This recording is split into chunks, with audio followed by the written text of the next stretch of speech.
okay, I'm going to go fight the Chinese Communist Party, which I kind of did with my books. Like, I'm in the information space. I'm trying to offer an apology, right? An apologist for the world that we find ourselves in now. And, I'm proselytizing kind of the democratic way of life and how I think we need to preserve it. It's a difficult thing to do. But I also think that it's very rewarding, and I'm surrounded by people that believe in the same thing that I do. And I think, I think it's going to make a difference over time. And if it's not us, if it's not Semper, it'll be another company that recognizes all of these truths that we have found over the last 6 years in kind of trying to disrupt a very isolated industry. Imagine spending an hour with the world's greatest traders. Imagine learning from their experiences, their successes, and their failures. Imagine no more. Welcome to Top Traders Unplugged, the place where you can learn from the best hedge fund managers in the world so you can take your manager due diligence or investment career to the next level. Before we begin today's conversation, remember to keep two things in mind. All the discussion we will have about investment performance is about the past, and past performance does not guarantee or even infer anything about future performance. Also understand that there's a significant risk of financial loss with all investment strategies, and you need to request and understand the specific risks from the investment manager about their product before you make investment decisions. Here's your host, veteran hedge fund manager, Niels Kostrup Larsen. Our guest today has written one of the most interesting books I have read in a long time that essentially gives us a first-hand look into how the Chinese, for more than 2 decades, have had a playbook in place in terms of how they aim to dominate the world. This is truly fascinating and far more widespread than you can imagine. So please enjoy our conversation with Rob Spalding, Brigadier General, United States Air Force, retired. General Rob Spalding, welcome, and thank you so much for joining Gem and I for what I'm sure will be an eye-opening conversation as part of our Global Macro series. It's really great to meet you. How are you doing? Great. It's a wonderful day. Good stuff. Now, a lot of our focus today will be based on your book called War Without Rules, a book that I would encourage all of our listeners to read. But I want to start out talking about another book that you came across back in 1999. What were you doing back then, and why did this book attract your attention? Well, back then I was flying B-2s, and I was studying war. That was my profession at the time, and heard about this interesting book and read it. It was kind of dense. I think it's still dense. You pick it up, try to read it. It's kind of hard to get through, and thought it was a little bit weird, quite frankly. There was a lot of people that I think maybe understood the implications of the book a lot sooner than I did. I just really discounted it because it really didn't fit into my paradigm of what war was, or how to think about war. Now, I'm curious, and maybe I should let our audience in on the fact that the book we're talking about is called Unrestricted Warfare. And I'm curious how the book influenced your career path from there and what you did after you stopped flying the B-2 stealth bomber, which I think most of us visually know as a wing-shaped plane. Just give us and our listeners a little bit of context for our conversation. And also, I'm kind of curious what perhaps you learned from about yourself from flying these sophisticated airplanes. The book really didn't influence me until much later on. Like I said, I discounted it almost completely. In the B-2, we had something called the Kosovo War, which you may remember was, essentially the Serbians going to war with the Kosovars, and President Clinton at the time wanted Milosevic to stop, and we were the instrument of that political decision. So, in fact, General Wesley Clark, who was running the war at the time, really felt that he wanted ground troops to be a part of that war, and so initially. And the B-2 flew every single night of that conflict. Initially, we were taking out ammo dumps and empty barracks and really setting the conditions for inserting ground troops. And I think, about 30 days or 45 days into, I think it was a total of 75 days into the conflict, Clark had a briefing at the White House, and he said, hey, I think we need to put ground troops in. And President Clinton said, no, we're just going to do it with air power.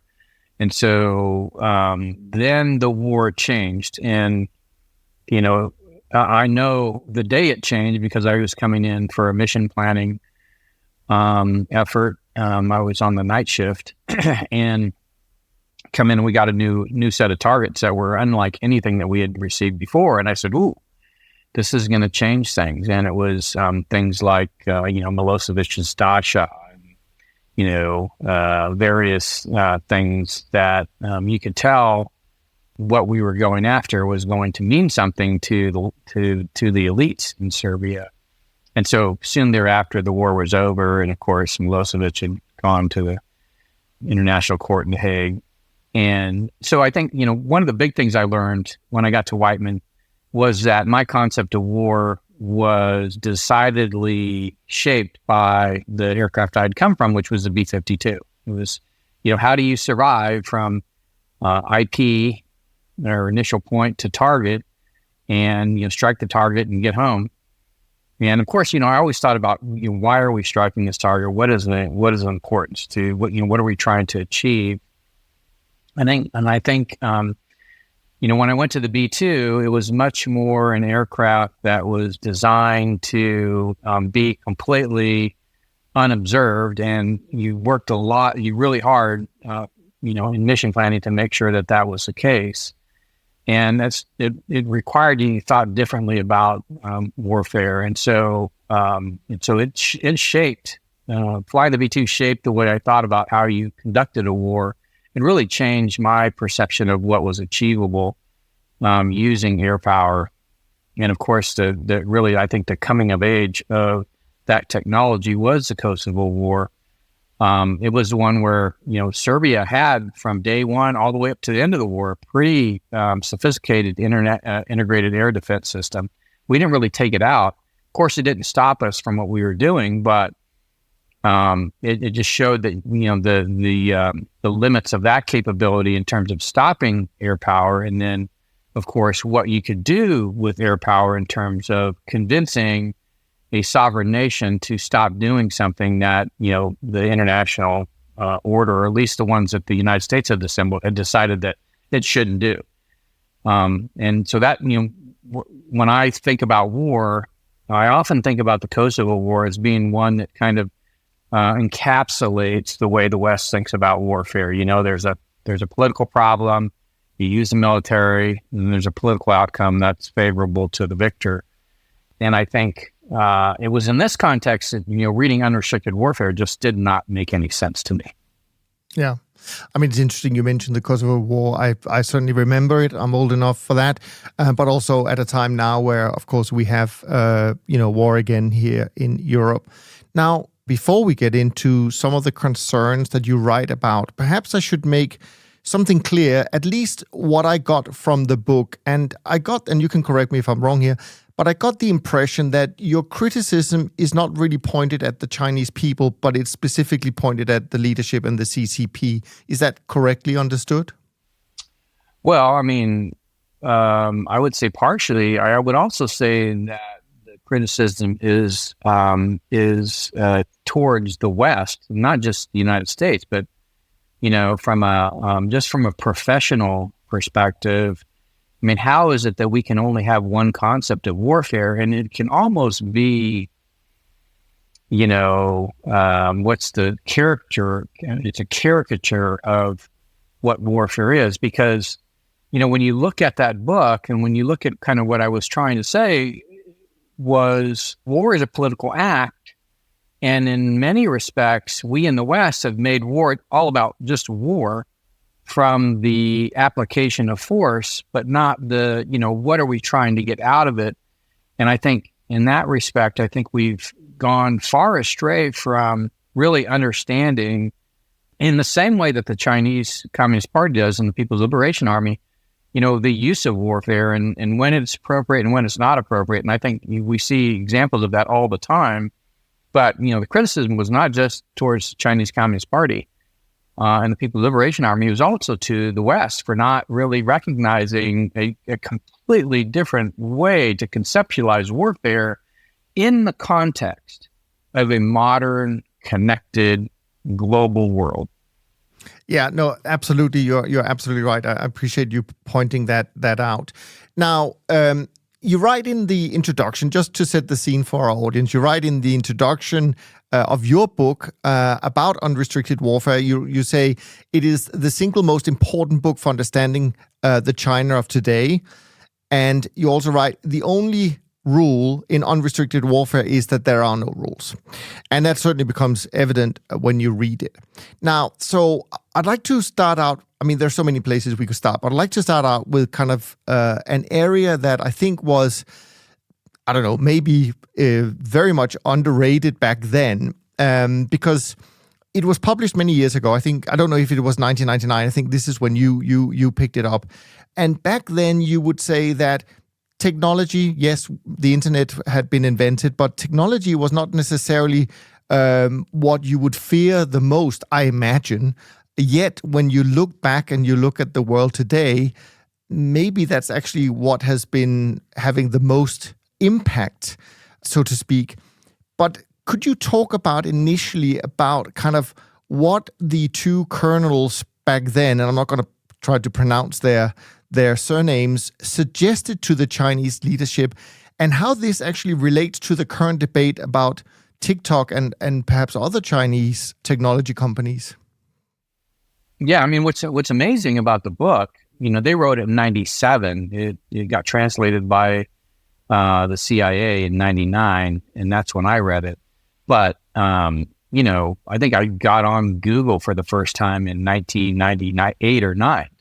And so, when you think about the internet back then, at least for me, I was maybe up to like a 56K baud modem. It was not the internet of today. And yet these guys were, the concepts that they were describing we would not to begin to see them until we had iPhones, and then shortly thereafter Android phones, and then shortly thereafter 4G networks, and then shortly thereafter, it wasn't the first .com boom and bust. It was kind of like what followed after.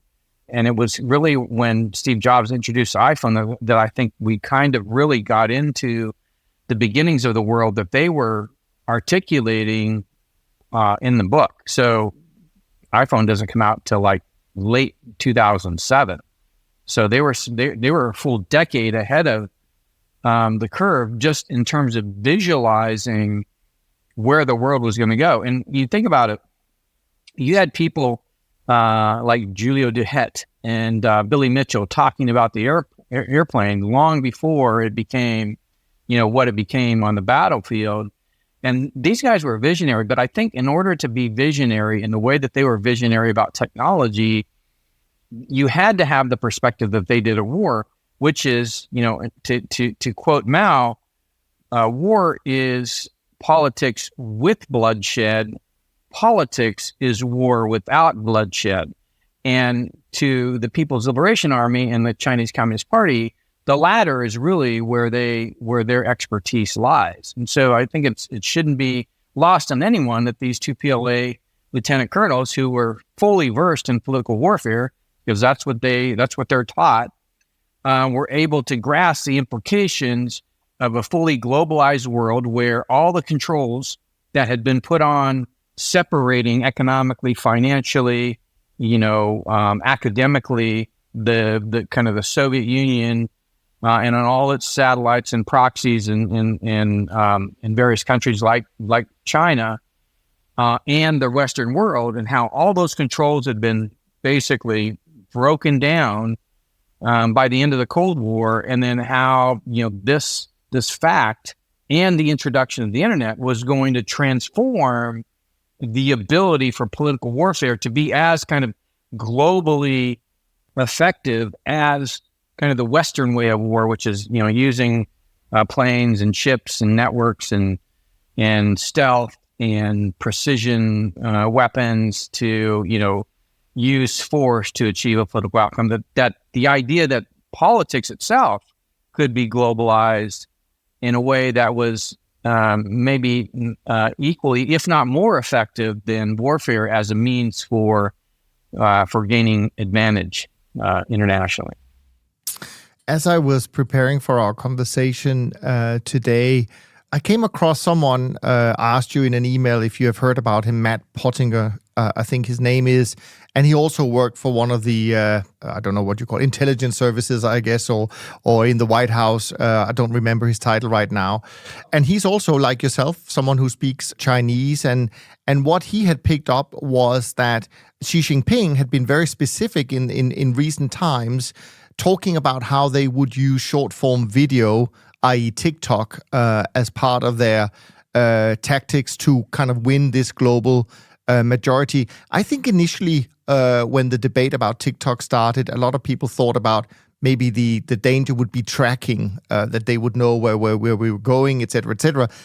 But what he said, and you may obviously have the same opinion, but what is so extremely surprising to me is that the West is essentially letting the whole generation of youth being educated by a platform that is essentially controlled by the CCP, because what he had found, and I just saw that he's a former U.S. Deputy National Security Advisor, what he had been able to dug out was that, in fact, the real controllers of TikTok, not the figurehead that we see, is the or the editor, is the Communist Party secretary, who had been, placed there by Xi Jinping to babysit, and his deputy is actually the deputy of the CCP. So it's really surprising that this technology has not really caught enough attention. I think you've tried to make people aware of the dangers of these things, but that we've been so ignorant to what it's doing to a whole generation of young people around the world, really, not just in the West.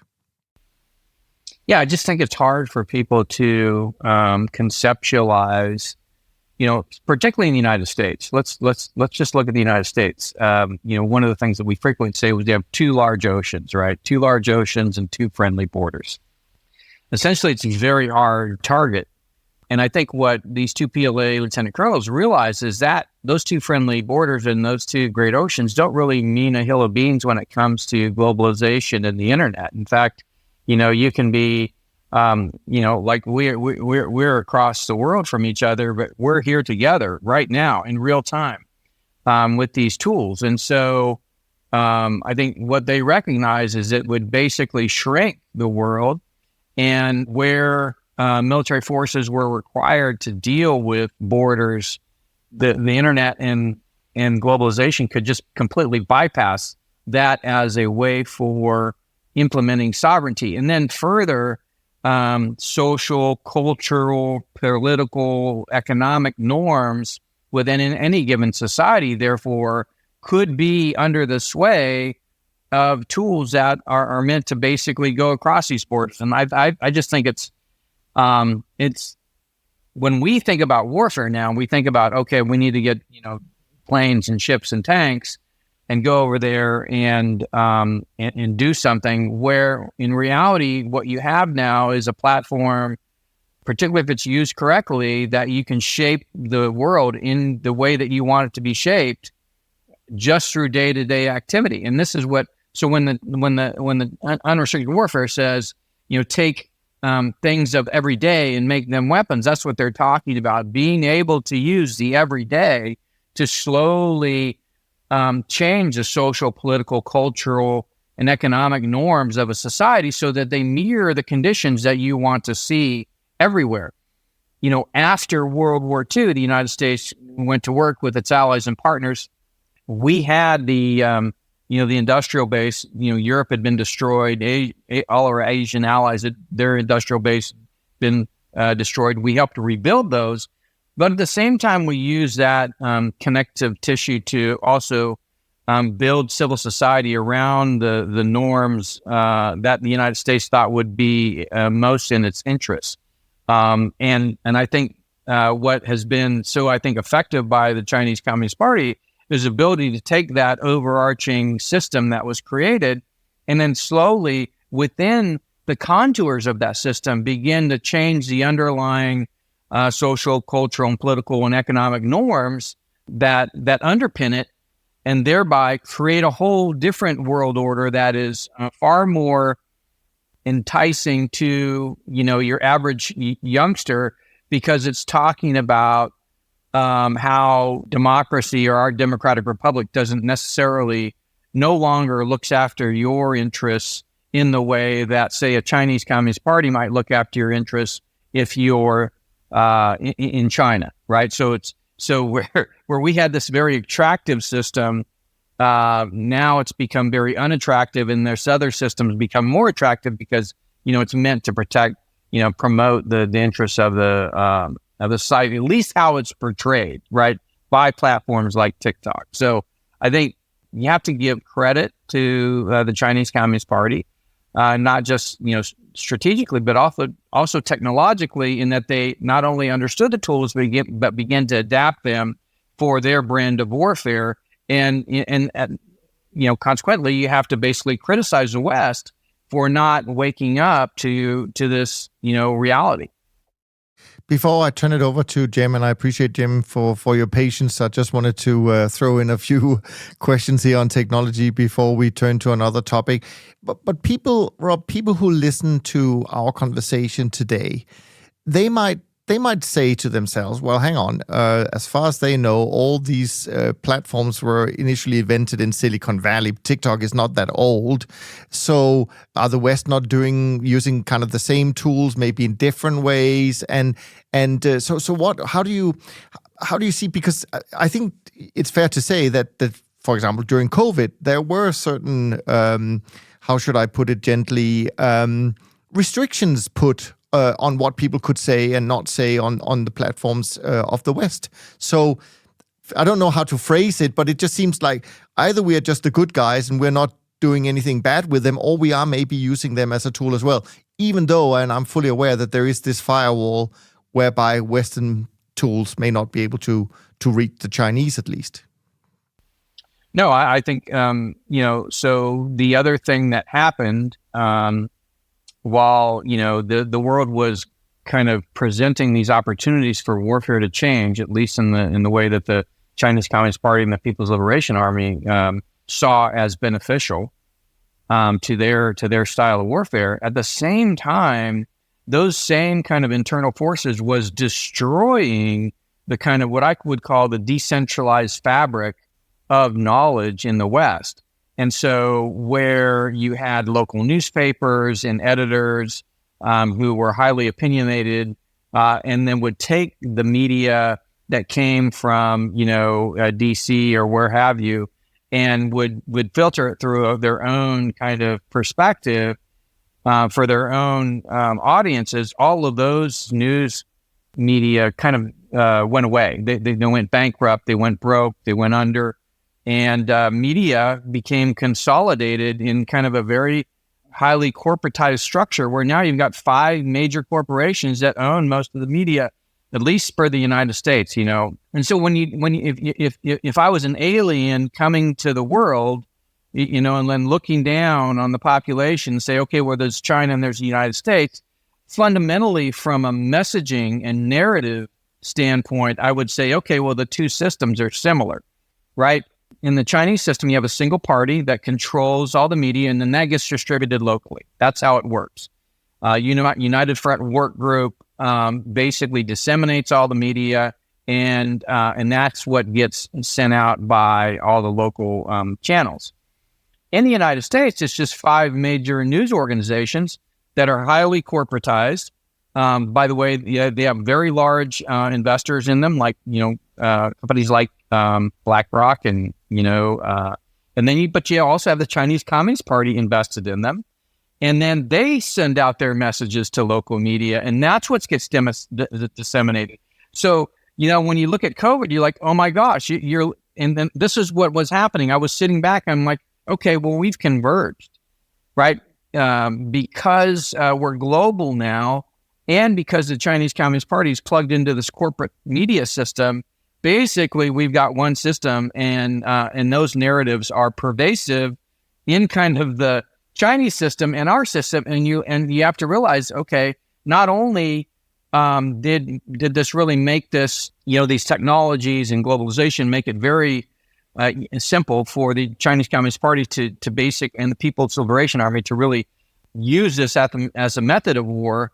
At the same time, all the things that might have basically made the West a hard target, right? Decentralized media, this idea that we were still very, in terms of media, very libertarian in ideals. And in fact, the concept of the fourth estate, where the media will attack the government relentlessly, trying to get at, like, what are you hiding from us? And there's constant, like, mistrust of the government. I mean, that was the whole idea behind the fourth estate. That would completely disappear, be replaced by this corporate system that is, by the way, very plugged into Washington, D.C. and our political system, because, quite frankly, the corporate and financial systems influence the political system. So now you've got those basically tied at the hip.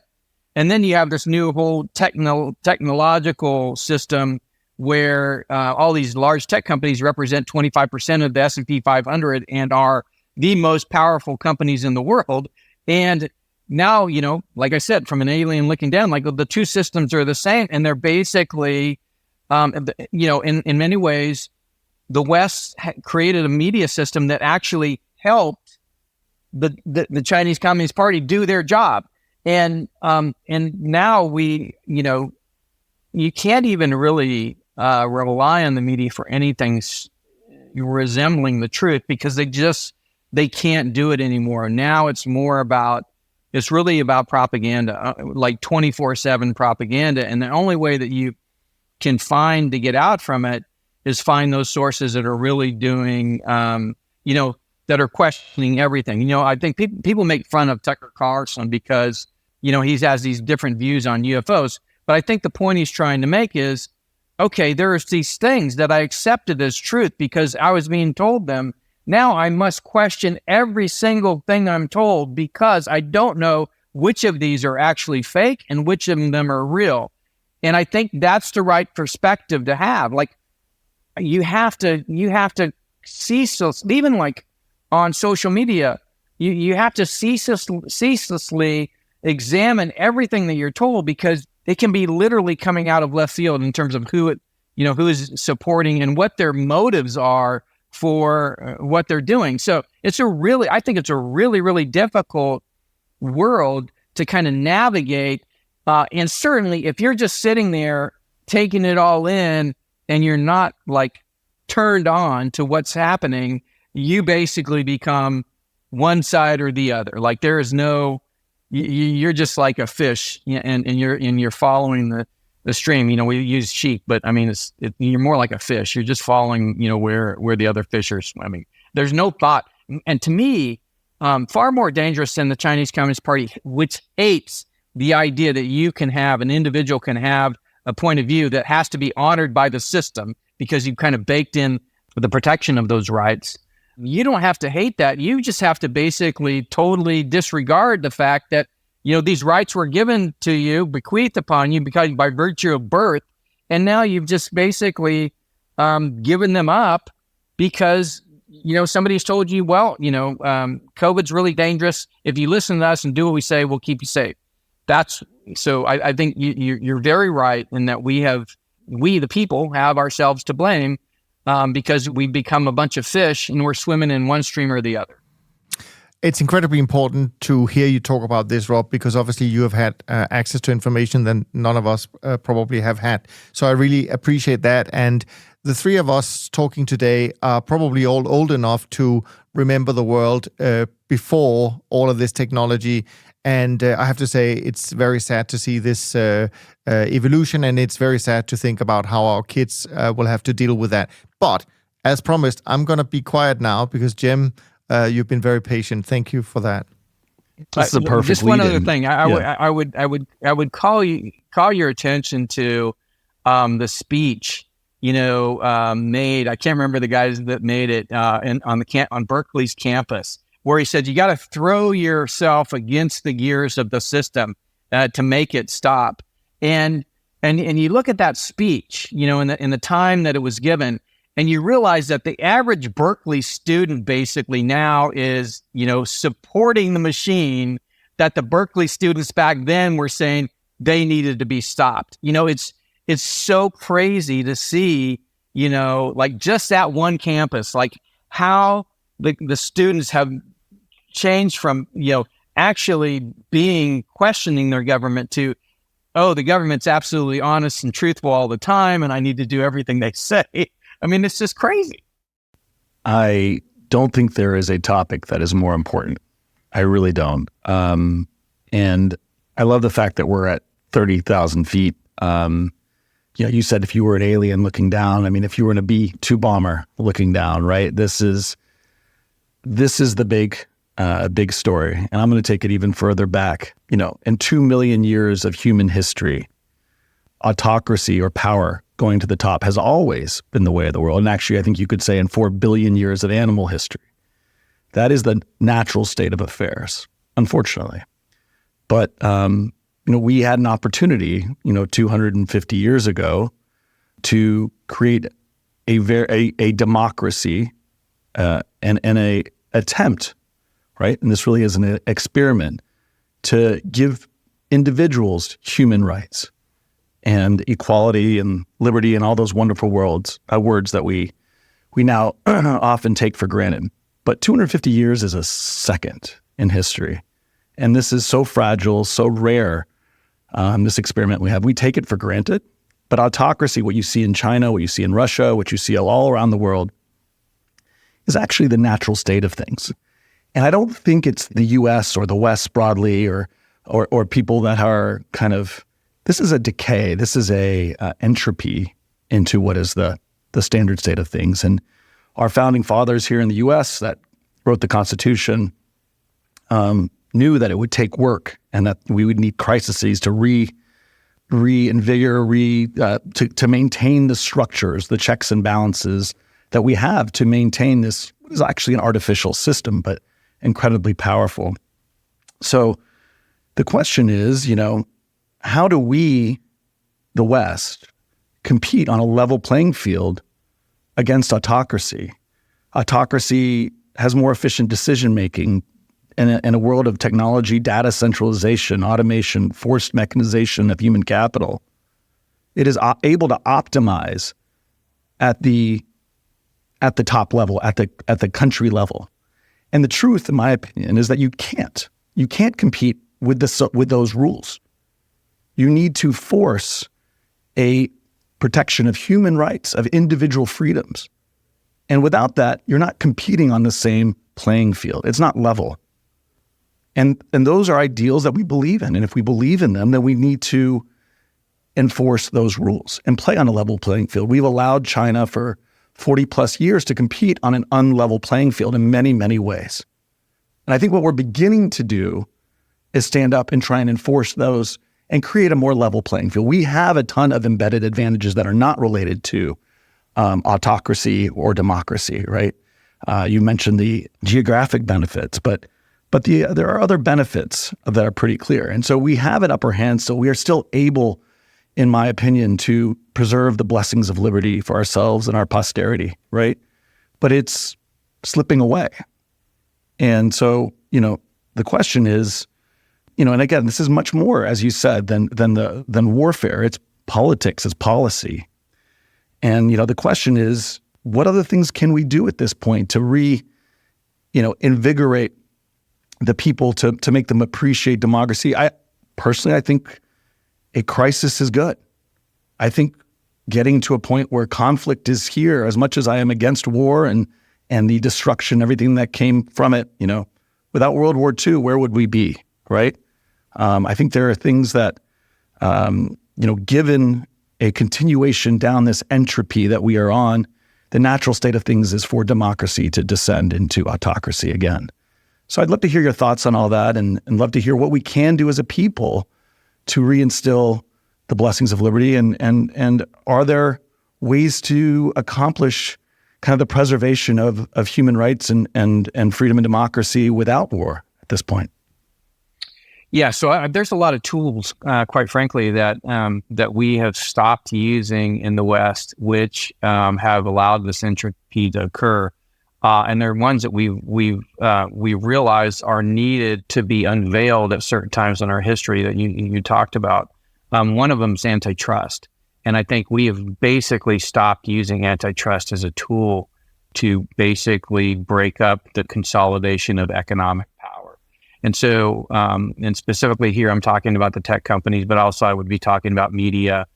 And so that's one. And I think Matt Stoller's book, Goliath, really kind of gets to this ebb and flow of consolidation and decentralization. And so I think that antitrust is one thing that really comes to mind as something that's needed to happen. And I think alongside of that, we really have to begin to figure out how we promote the decentralization of media in the United States and other democracies, because I really think that having a single voice for the media that is highly tied to corporate interests is very, very bad for our democratic republic. And so in that antitrust, I think, has to be tightly tied to the technology platforms that are dominating the information space today in the West. And I think you need decentralization of information, and you need to get out of this idea where states have total control over the media environment, because it's really bad for promoting those rights that you say we were endowed. I think that's first and foremost is just that. There are other things that we've done to ourselves. The Patriot Act, I think, is one huge one that I think we've become comfortable with the government having information about the citizens, and I don't think that's anything that our founding fathers ever have agreed with. There's also, believe it or not, centralization in our intellectual property. So in 2011, we passed something called the American Invents Act. So we basically now, we've destroyed the U.S. patent system as a source of value for the United States. It used to be the most valuable patent system in the world. It's now like on the level of Romania. And that's because most 86% or so of patents get invalidated by the IPR process, which is basically an administrative court that was created by the 2011 American Invents Act that was basically a ploy by the tech companies to steal technology and not have to pay for it. So there's a whole host of things that we did, but ultimately we have to come to grips with the fact that the internet is a place where warfare takes place. In that, and often our enemies invoke freedom of speech as a reason for allowing that to take place, and that really doesn't make any sense. Freedom of speech was never meant to enable a foreign power to propagandize the population. It was really meant for allowing dissent within the society to break apart those power structures. And so what am I talking about here? I'm talking about a forced decoupling between the two systems, right? You cannot have China as a part of the global trading system, the global financial system, the global information system, and not expect that any connection that it has will be used to propagandize and move the population away from supporting the principles and values that uphold kind of our constitutional republic. So I think, repealing some of these things, dusting off antitrust, forced decoupling from China. I think once you start to break apart the power structures that dominate the corporate and financial sector in the United States, then you're going to start to see healing begin. And I think we have to recognize the internet has fundamentally changed the world from when the founding fathers, conceived of the Constitution. And when you take into account the internet and the globalization of information, there is a Bill of Rights. There's like an additional component of it that really talks about digital privacy and sovereignty, and how do you preserve that in the technology environment of today. So I really think encryption is, should be a human right, and your ability to control and secure your data and prevent that from being used or touched by anybody. I know anybody that's involved in going after criminals. Of course, they wouldn't agree with that, but yet in reality, they're the principles of liberty that are embedded in our Constitution are far more powerful than and supposed to be more powerful than any tactic the state might use to solve crime. And so, I think that our democracy is healthy enough, and our society is healthy enough and strong enough to deal with the fact that the government doesn't have an ability to rewind your life just so they can catch some criminals. By the way, they still have the ability to go out and set bugs and get a warrant and tap into your place some kind of recording device near you.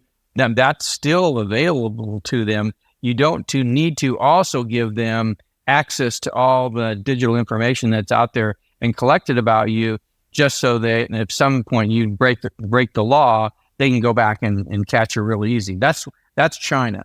So we need to basically repeal a lot of these laws, dust off antitrust, stop getting into Americans' business, and then forcibly decouple with China. And when we start to do that, you're going to start to see, I think, a whole resurgence in kind of what it means to be American. And I think you're going to tap back into that magic where so many other people from around the world want to be a part of that, right? So, and I think our republic's strong enough for that. So there's a lot of people that would, oh my gosh, you're and cats and dogs living together. But I mean, that's what America has been. We've been this very decentralized society where the government just didn't have that much power to go and do things. But still, what people want to do is reach their potential. And most people, and this is the same whether you're in China or whether you're in the United States. Most people just want to live their lives. They want to have families. They want to aspire to meet their goals in life, and they want the government to leave them alone in that. And the way you do it in China is basically not to challenge the government. Increasingly in the United States, it's the same thing. I couldn't agree more. I think an incredibly appropriate response, and I agree. Those are the things that are necessary. Tech magnifies power, right? It can be a means of control, as we see in China, but it can also be a means of freedom, right? It can be a means of wresting control or maintaining it, making it decentralized. And so right now it is trending, as you've stated, towards autocracy, towards control. And I think we need to wrest that control from the powerful entities that are out there and continue to provide the town square, right? I think that's one of the most essential things that will keep government and autocracy in check. So I think that's incredibly thoughtful and insightful. I agree. I think antitrust should be one of the biggest focuses going forward. I agree. To more practical matters, right? If we continue to do what we are starting to now do, which is to hold China increasingly accountable for and try and level the playing field. Again, there's a long way to go here on those things, but we're at least beginning to do those things. I think it becomes inevitable at some point that there's a conflict between the West and China and Russia combined. It seems to be heading in that direction. China obviously has teamed up with Russia to try and limit some of their structural weaknesses, their lack of internal commodities, their access to markets because they're constrained in the South China Sea. There's several reasons they need that alliance in a global conflict. The most natural place that this will occur, and they've said as much, is in Taiwan, right? And I know your view is that it's, essentially inevitable, right, as well, that China will at some point move on Taiwan. They've said as much. Would love to hear your thoughts about, I know you haven't laid out a timeline, and you've said it could happen any day, it could happen but likely in the next 5 to 7 years. love to hear your thoughts more specifically about how that plays out, if you do think it's going to continue to play out. You've also mentioned that it's, they really just care about the land. I don't know if I fully agree with that. Obviously, Taiwan's biggest defense has been that its chip infrastructure is essential to both China and the West, right? And that's allowed it to exist, without, the loss of that would be so significant to China that the thought has been that China wouldn't dare do that. But I would love to hear your thoughts about that and talk a little bit about what you see happening there. Yeah, so I think, there's all kinds of people talking about war, war in Europe and, war over Taiwan, and they invoke a lot of the lessons of World War II. That's a favorite one. I think people like to tie kind of historical analogies to. I think the problem is, the major problem is our nuclear weapons, and nuclear weapons came out at the very end of the war, and then they came out and were used sadly in Hiroshima and Nagasaki, and then the horror of nuclear weapons was laid bare for all to see, right?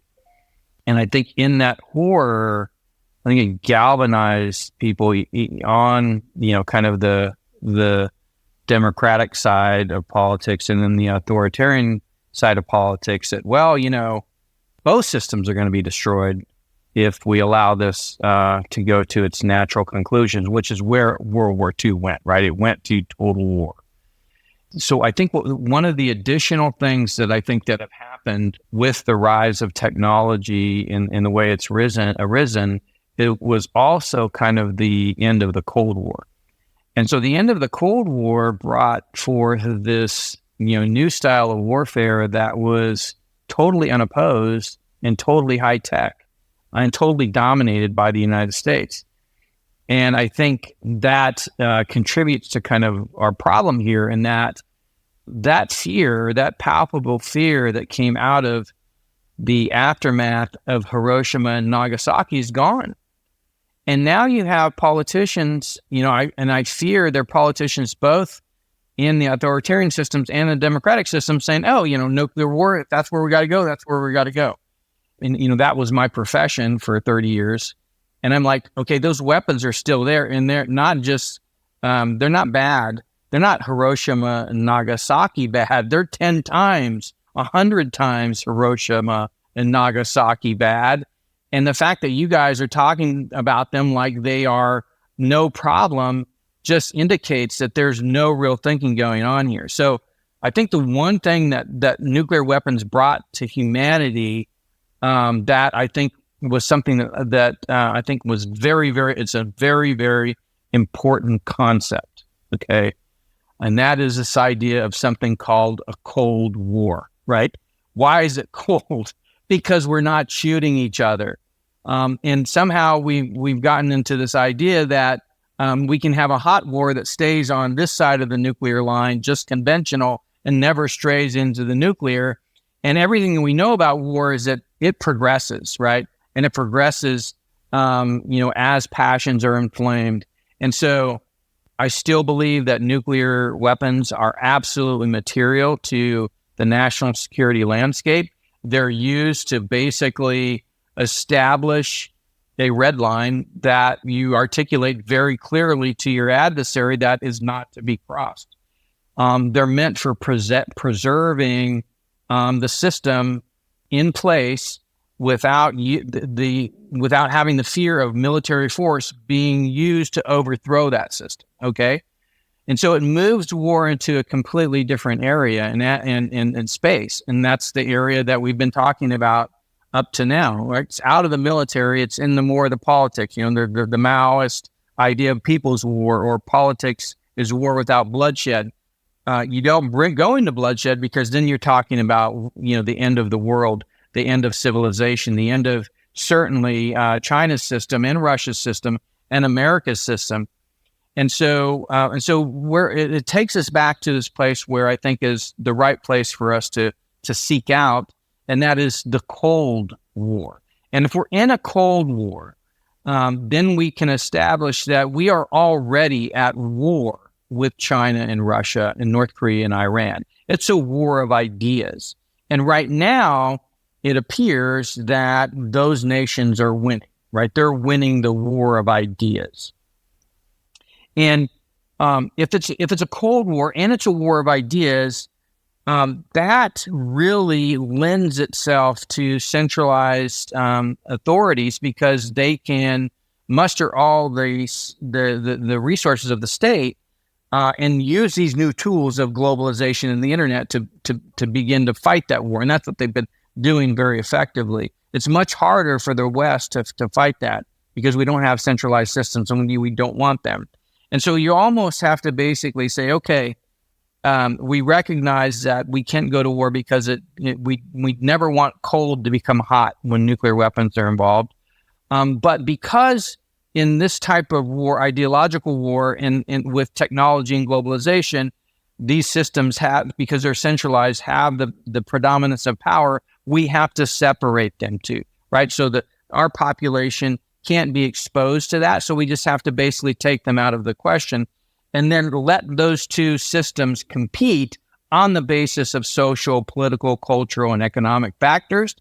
And then over time, see which of those thrive. And I think once we get into that space and we can focus, and this is where I think Eisenhower did such a fantastic job in saying, okay, we're going to put some red lines out there for these guys. We're going to separate, and then we're going to run our race. And we think if we run our race and we run it for longer, that over time, this other system will be proven out to be not as effective. And that's what happened. You know, and a lot of people credit Reagan for having won the Cold War. Reagan won the Cold War on the basis of a strategy developed and instantiated by President Eisenhower. Eisenhower basically created the strategy that led to the end of the Cold War, but it took 40-something years to happen. The same thing is going to have to happen now. We're going to have to separate the two. We're going to have to establish some clear red lines, both on their side and ours, to say what are we willing to burn the thing up over, and then let the two systems run their races independently. I think when it comes to Taiwan, we have to make a decision, and not just as the United States, but as a free world. Do we leave Taiwan to the Chinese, the 23 million people there, or do we basically do the same thing that we did during the first Cold War, where we made it very clear that Western Europe was off limits, and that if, in fact, the Soviet Union came through the Fulda Gap, they would be burned to the ground? Yeah, the West may be burned to the ground, but we were not going to allow them to do that. And that was kind of what that's the red line that the West kind of held. Is there a similar red line in Asia? That's one of the things I said. I think that's the only thing that will deter the Chinese from militarily attacking Taiwan. And I do think that the Taiwanese people, by the way, there's a lot of Americans on that island, deserve that protection. But what it requires is it requires the same kind of conviction in the West that existed during the first Cold War. And that's the piece that I don't know that exists. When the first Cold War happened, Churchill was still alive. He came over to America and he said, hey, we've got an Iron Curtain falling across Europe and you guys have to get in the game. And we got in the game. And then, Eisenhower, I think, put together a very good strategy for long-term competition, ideological war. And then the way we won that is by not allowing active measures to come to our shores. And I think the same thing can happen. But what we have to determine is are the Taiwanese people worthy of the same red line we drew in Western Europe during the first Cold War?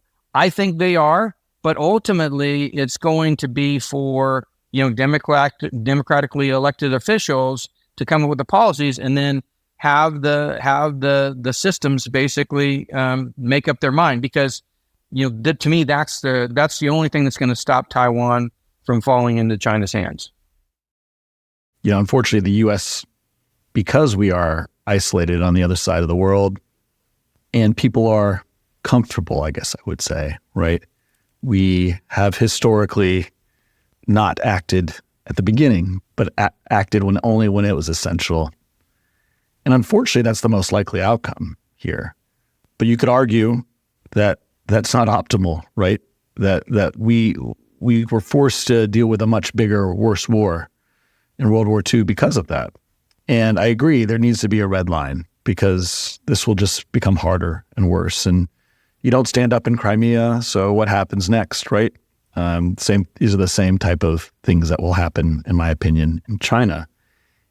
And at the end of the day, it's nice to say we can draw red lines and not go to that unthinkable next step. But unfortunately, sometimes that's not if you draw a red line, what happens when somebody steps over it, right? And in a world of domination and subjugation, which is the way of the world, unfortunately, when certain entities becomes what they feel is subjugated, they can do desperate things, and it can lead to desperate outcomes. None of us want to think of the unthinkable, but the world has gone and will continue to in the next 100,000 years. Who knows, right? We will have unthinkable things continue to happen. That is the way of the world. So the key is to try and not get there, right? And to do everything we can to avoid it. But at some point, the competition leads to outcomes and differences of views. So it's a tough, there's no right answer, right? And the other thing is there's gray lines, right? We're talking about nuclear. That seems pretty like a clear red line. But what about cyber warfare, right? What about bio warfare?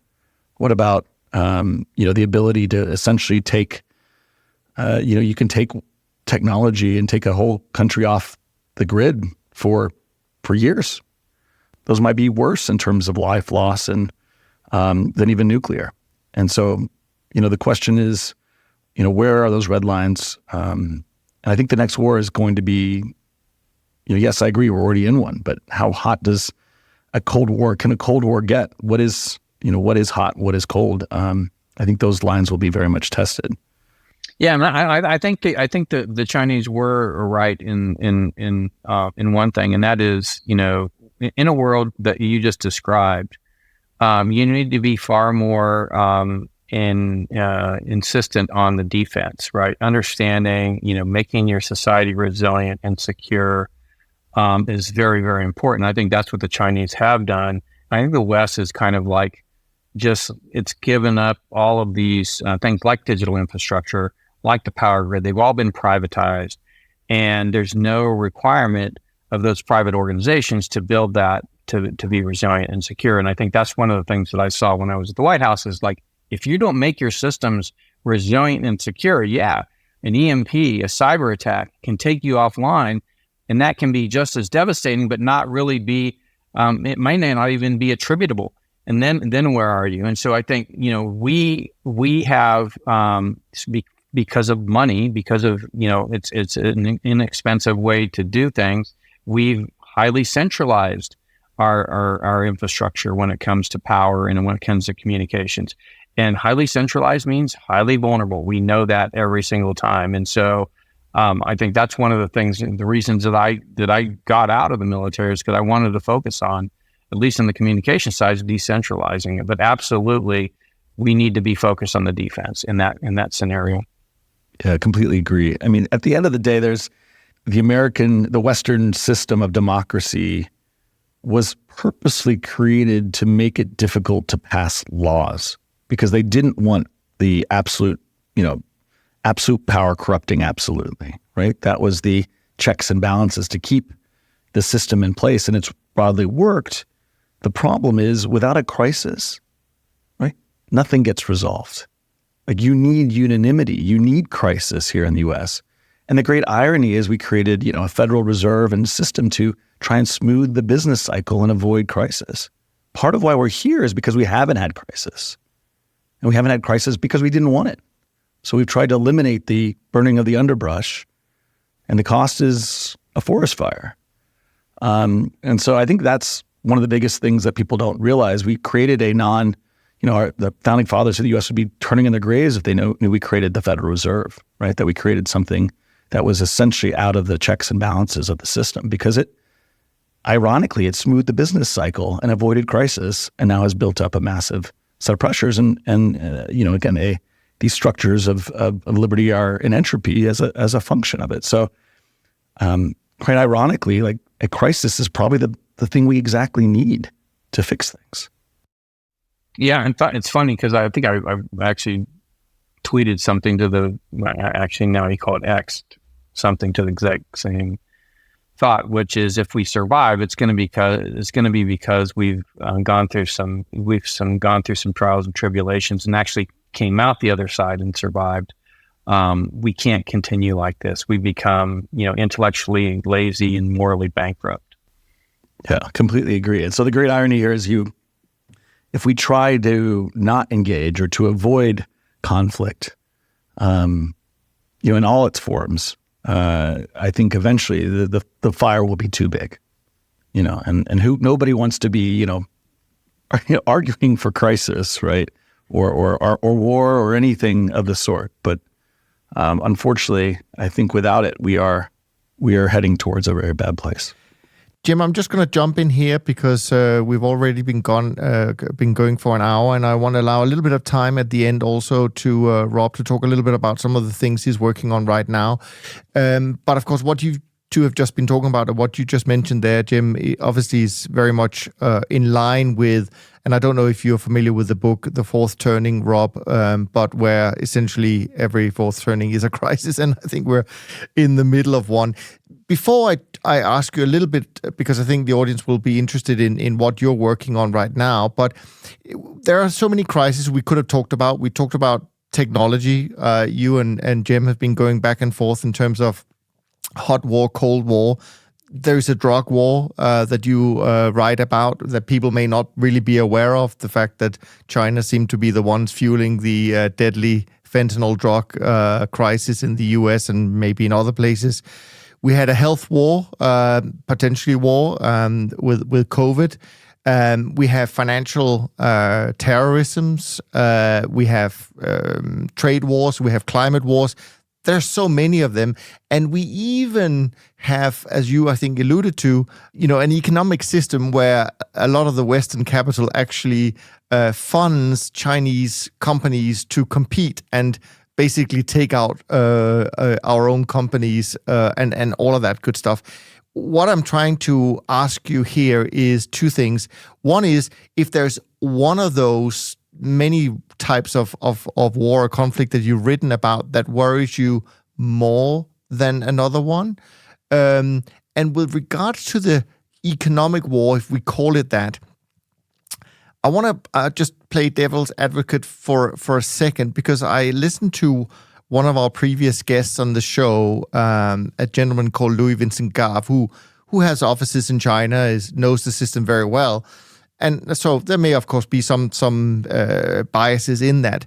But I heard him argue very, very recently that the West and you may actually agree with this completely, the West basically gave up everything to do with production, right? We just outsourced it to China.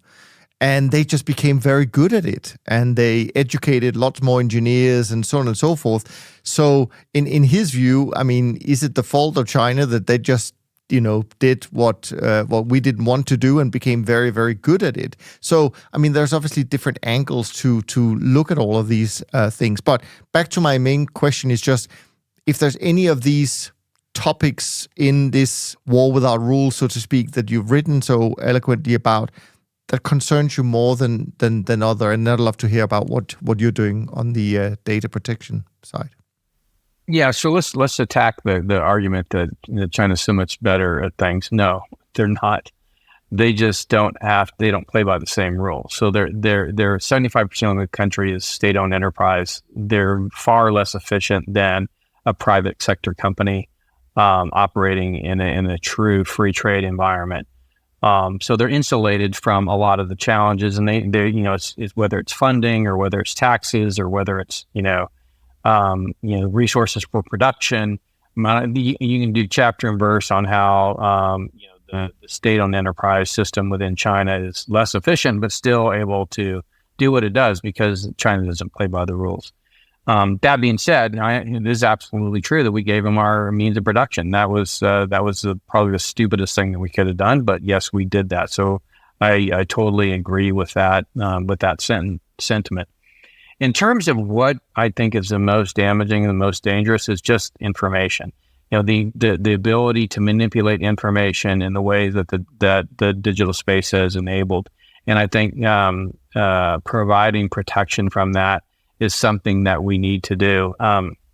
If you look at kind of the introduction of rural power in the United States, it was really about recognizing that electricity was a life-changing capability and that it needed to be extended to all Americans. And I think, so we're starting to recognize that the internet is a life-changing system like the energy was and needs to be extended to everywhere. But in so doing, what's different between energy and information is information really needs the sovereign protection of the state in terms of preventing foreign entities from misusing that. And, in our Constitution, we said we're going to have an Army and a Navy.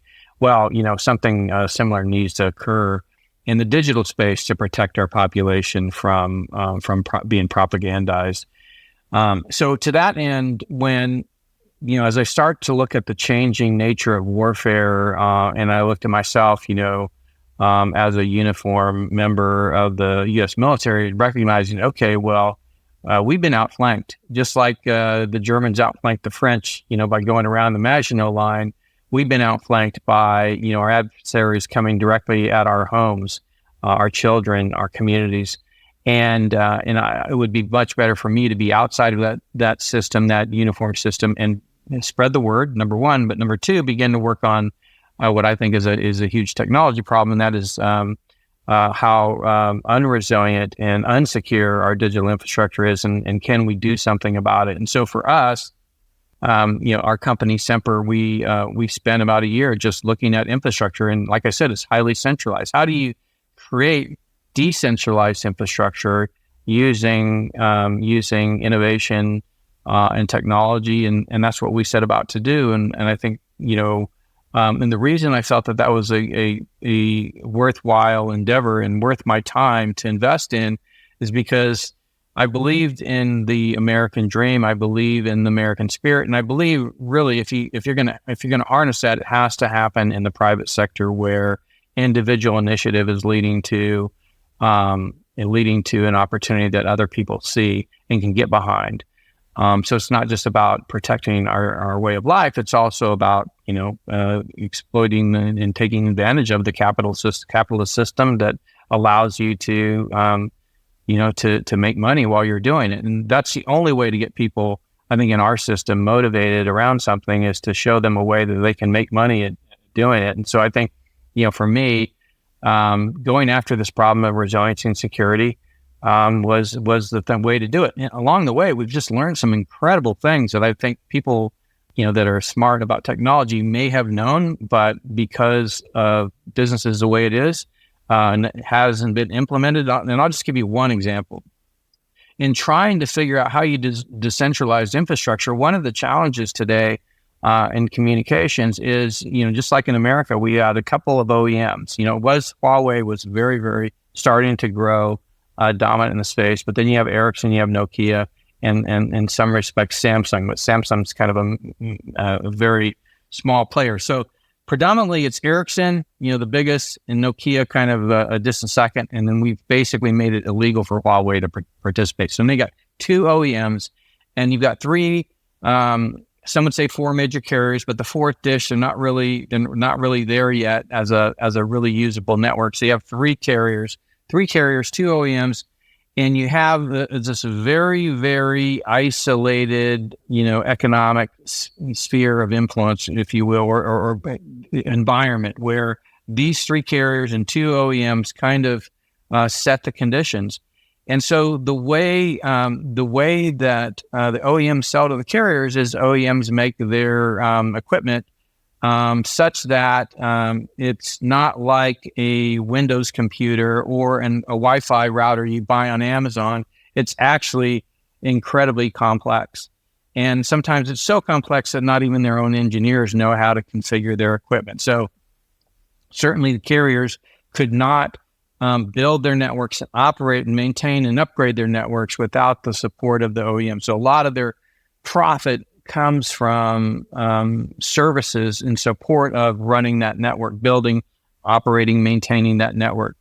Okay, so that does not lend itself to changing the nature of the industry. And so I think one of the things that you find out in that environment, the other problem you have is populations tend to not want to have giant towers near them. They're concerned about, RF energy being blasted in space. So they constantly fight against that.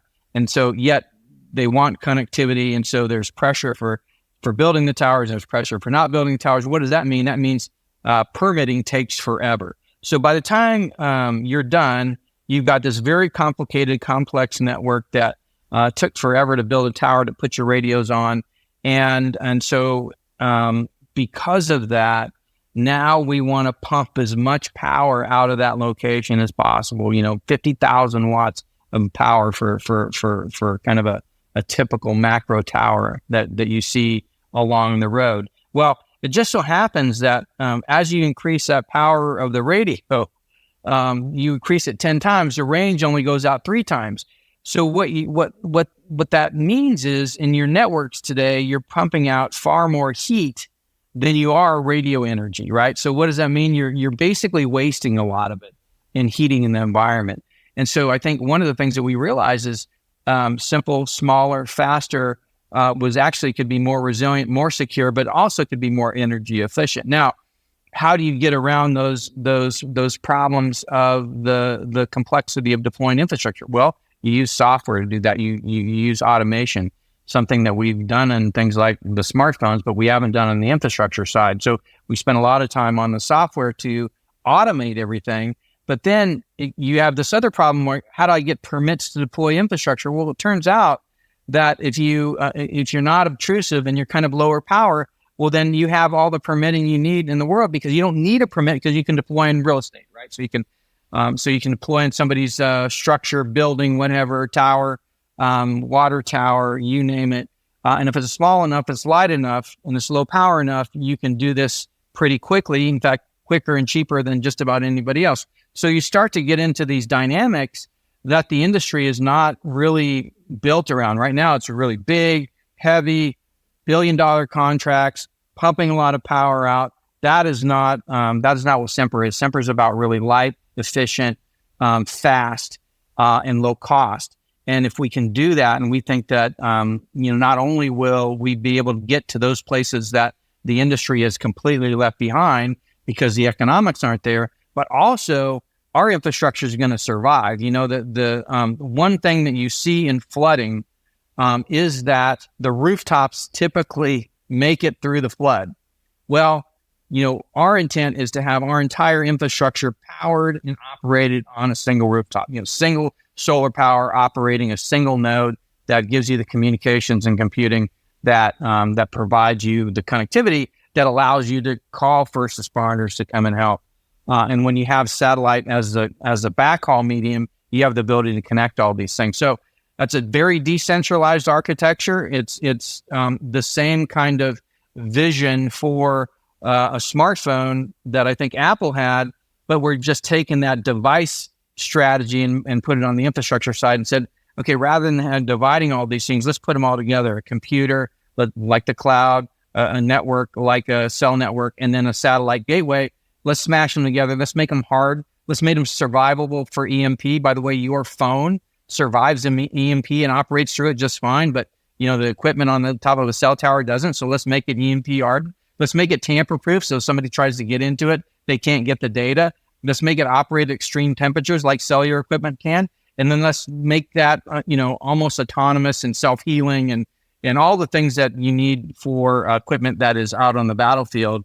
And then let's do it over and over and over again, very cost effectively and simply. And so that's where I thought I could add something that was, because the other way you go is like, okay, I'm going to go fight the Chinese Communist Party, which I kind of did with my books. Like I'm in the information space. I'm trying to offer an apology, right? An apologist for the world that we find ourselves in now.